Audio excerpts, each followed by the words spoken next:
கர்த்தருக்கு ஸ்தோத்திரம். இந்த நாள் தேன்துளி நிகழ்ச்சியிலே உங்களை நான் மீண்டும் சந்திப்பதில் அதிக மகிழ்ச்சி அடைகிறேன். எகிப்தில் உள்ளதான மக்கள் அனைவரும் பார்வோனிலிருந்து சர்வ சேனைகள், ரதங்கள், குதிரைகள் எல்லாமே அந்த செங்கடலிலே அப்படியாக அமிழ்ந்து மாண்டு போயிட்டது.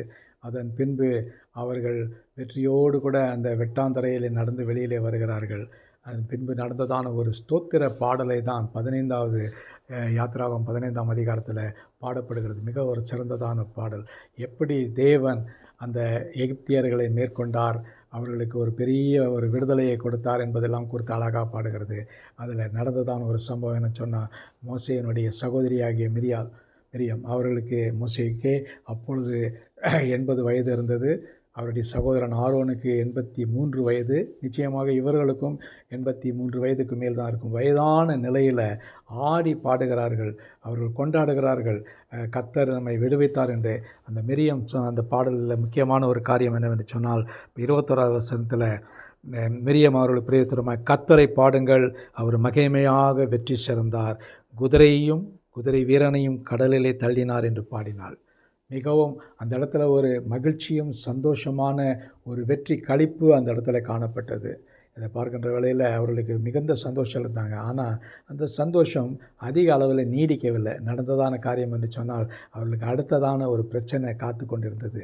அது என்னென்னு சொன்னால், அவர்களுக்கு தண்ணீர் இல்லை. அந்த வசனம் சொல்கிறது, பின்பு மோசே இஸ்ரவேல் ஜனங்கள் சிவந்த சமுத்திரத்திலிருந்து பிரயாணப்படுத்தினான். அவர்கள் சூர் வனாந்தரத்துக்கு புறப்பட்டு போய் 3 நாள் வனாந்தரத்தில் தண்ணீர் கிடைக்காமல் கஷ்டப்பட்டாங்க. அதன் பின்பு அவர்கள் மாரா என்கிறதான ஒரு இடத்துக்கு வராங்க. அந்த இடத்துல பார்த்தாக்கா தண்ணீர் இருந்தது. அந்த தண்ணீர் அவர்கள் குடித்த பொழுது மிகவும் கசப்பாக இருந்தது. அந்த நேரத்தில் இஸ்ரவேல் மக்கள் அனைவரும் மோசேக்கு விரோதமாய் முறுமுறுக்கிறார்கள், எங்களுக்கு தண்ணி தாங்க என்று. அதன் பின்பு அந்த இடத்துல ஒரு மரத்தை பின்பு மோசே கர்த்தரை நோக்கி கூப்பிட்டான். அப்பொழுது கர்த்தர் மோசேயை ஒரு மரத்தை காண்பித்தார். அந்த மரத்திலிருந்து ஒரு கட்டையை எடுத்து அந்த தண்ணீரிலே போட்ட உடனே அது மதுரமானது.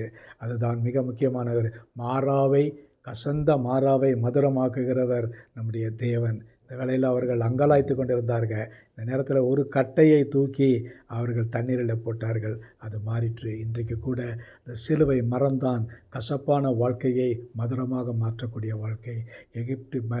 இந்த இஸ்ரவேல் மக்களுக்கு எப்படி ஒரு மகிழ்ச்சியும் சந்தோஷமான ஒரு தண்ணீர் கிடைத்ததோ, இனிமையான மதுரமான தண்ணீர் கிடைத்ததோ, அதே போல் அந்த சிலுவை மரத்தில் நம்முடைய எல்லா காரியத்தையும் அந்த இடத்துல போடப்படும் பொழுது நம்முடைய பழைய வாழ்க்கை மாறி மதுரமாக மாறும். இந்த வேளையில் அதுக்கு நினைவு கூற நமக்கு கர்த்தர் இந்த வசனத்தை காட்டுகிறார். ஆகவே என்னுடைய வாழ்க்கையில் கசப்பான மாறாவனுடைய காரியங்கள் இருக்குமே என்று சொன்னால், ஆண்டவரிடத்தில் வருவோம், சிலுவை மரத்தில் வருவோம். அந்த சிலுவை கட்டை, அந்த 2 கட்டையும் நமக்கு ஒரு பெரிய அற்புதத்தை செய்ய வல்லது. சிலுவை மரத்தில் இயேசு தொங்கினதினாலே நம்முடைய வாழ்க்கையை, மாறாவை போல இருந்த வாழ்க்கையை மதுரமாக மாற்றினார்.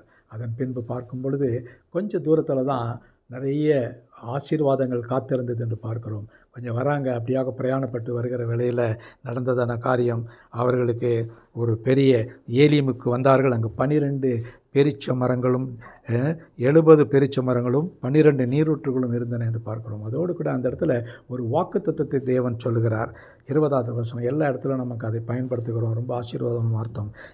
15:26 பார்க்கும்போது, உன் தேவனாகிய கர்த்தரின் சத்தத்தை கவனமாக கேட்டு அவர் பார்வைக்கு செம்மையானவைகளை நீ செய்து அவர் கட்டளைகளுக்கு செவி கொடுத்து அவருடைய நியமங்கள் படி நடந்து கொண்டால், நான் எகிப்திற்கு வரப்பண்ணினதான எந்த ஒரு நோயும் ஒன்றையும் உனக்கு வரப்பண்ணேன், வியாதியை வரப்பண்ணேன் என்று சொல்கிறார். அந்த இடத்துல பாருங்கள், அந்த கர்த்தர் சொன்னதான வார்த்தை அந்த கசந்த மாறாவின் மூலமாக மதுரம் கிடைத்தது.